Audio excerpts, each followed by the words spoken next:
क्या आपको पता है शादी के बाद लड़कियों को ससुराल में क्यों रहना पड़ता है? आइए मनुष्य, पृथ्वी, ब्रह्मांड आदि के विनाश को रोकने के लिए, मनुष्य, पृथ्वी, ब्रह्मांड आदि के उज्ज्वल भविष्य को बनाने के लिए, मनुष्य, पृथ्वी, ब्रह्मांड आदि के भूत, वर्तमान व भविष्य के सत्य को जानते हुए सभी प्रकार के ज्ञान के साथ साथ सभी प्रकार के सर्वश्रेष्ठ नियमों के बारे में भी जानते हैं तथा साथ ही इन नियमों को सभी की सुविधानुसार लागू भी करते हैं। चलिए शुरू करते हैं। शादी के बाद लड़कियों को ससुराल में क्यों रहना पड़ता है? आइए जानते हैं। उस समय की बात है जब इंसानों में शारीरिक संबंध बनाने के कोई नियम नहीं थे। सब लोग अपनी इच्छा अनुसार किसी के साथ भी शारीरिक संबंध बना लेते थे, जिसके कारण कई महिलाएं अनचाही प्रेगनेंसी का शिकार हो जाती थी। महिलाओं को कई समस्याओं का सामना करना पड़ता था। उस समय प्रेगनेंसी को रोकने की सुविधाएं भी नहीं थी।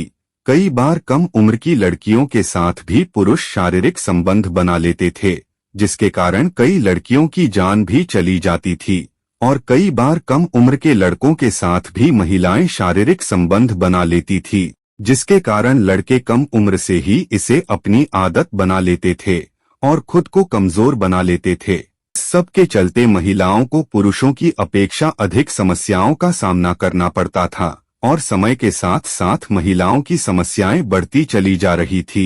कुछ लोगों से महिलाओं की ये समस्याएं देखी नहीं गई, इसलिए उन्होंने महिलाओं की समस्याओं के समाधान के लिए कुछ नियम बनाए जो पुरुष व महिला दोनों के लिए उपयोगी थे। उन्होंने तय किया कि यदि कोई भी पुरुष किसी महिला के साथ शारीरिक संबंध बनाना चाहता है तो उस पुरुष को उस महिला के सुख दुख में जीवन भर साथ देना पड़ेगा और पहली बार शारीरिक संबंध बनाने से पहले समाज को सूचित करना होगा कि मैं इस औरत का सुख दुख का साथी बनना चाहता हूँ।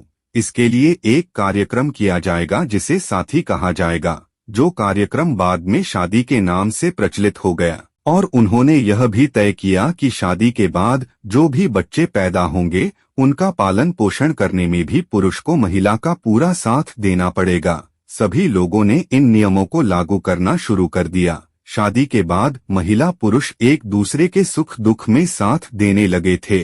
अब महिलाएं खुद को पहले की अपेक्षा सुरक्षित महसूस कर पा रही थी। अब लोगों के परिवार बनने लगे थे। लोगों में परिवार के प्रति अपनेपन की भावना भी आने लगी थी। लेकिन जीवन यापन करने के लिए अथवा सुख दुख में एक दूसरे का साथ देने के लिए शादी के बाद कुछ लड़कों को लड़कियों के परिवार में रहना पड़ रहा था और कुछ लड़कियों को लड़कों के परिवार में रहना पड़ रहा था। देखा गया अधिकतर परिवार लड़कों को अपने परिवार के साथ नहीं रखना चाहते थे, क्योंकि उस परिवार की अन्य लड़कियां खुद को असुरक्षित महसूस करती थी, जिससे अपनेपन की भावना विकसित नहीं हो पाई। जब भी लड़के लड़कियों को दूसरे परिवार में अपनापन महसूस नहीं होता था तो वे अपने परिवार में ही रहने लग जाते थे। ऐसा करने से कुछ नई समस्याएं उत्पन्न हो गई कि इनके बच्चों का पालन पोषण कौन करेगा, इनके बच्चे किस परिवार का हिस्सा बनेंगे और लड़कियों को दूसरे परिवार में अपनापन कैसे महसूस होगा। इन समस्याओं के समाधान के लिए भी कुछ नियम बनाए गए, जिन नियमों के अनुसार यह तय हुआ कि बच्चों का पालन पोषण लड़के वालों का परिवार करेगा और लड़की भी शादी के बाद लड़के वालों के परिवार के साथ ही रहेगी और लड़की की शादी उसी लड़के से होगी जिस लड़के के साथ जिसके परिवार के साथ भी लड़की को शादी से पहले ही अपनापन महसूस हो। यही कारण है कि शादी के बाद लड़कियों को ससुराल में रहना पड़ता है। अभी के लिए बस इतना ही। और हाँ, हमेशा की तरह मनुष्य, पृथ्वी, ब्रह्मांड आदि के विनाश को रोकने के लिए, मनुष्य, पृथ्वी, ब्रह्मांड आदि के उज्ज्वल भविष्य को बनाने के लिए हमारे साथ जुड़े रहें।